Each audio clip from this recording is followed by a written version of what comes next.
Pipila ka tawo nga misulay og sulod sa Zamboanga City ang gikustudiya sa kasundaluhan human walay mapakitang negative RT-PCR test result. Ano ang COVID-19 update sa Mindanao pinaagi nining report.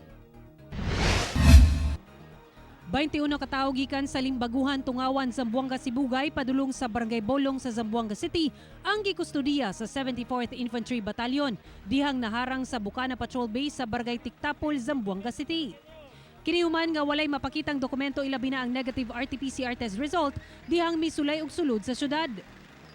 Miabot na sa 4,533 ang kumpirmadong kaso sa COVID-19 sa Zamboanga City. 248 na ang active cases, suman 4,089 ang recoveries ug 196 ang namatay. Sa General Santos City, usa ka 39 anyos nga babaeng pulis ang nadugang sa ihap sa mga pulis nga nagpositibo sa COVID-19. Samtang 250 ka tawo na ang nakalapas sa curfew sa syudad.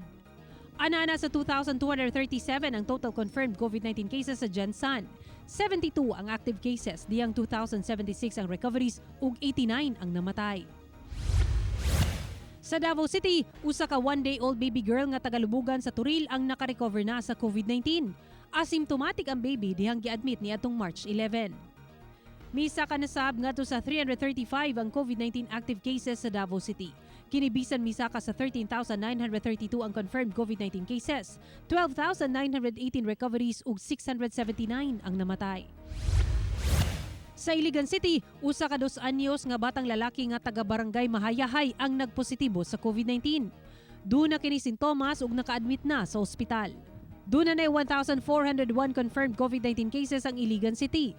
59 ang active cases kay 1,257 ang naayo na ug 85 ang namatay. Ako si Sarah Hilomen Velasco para sa One Mindanao.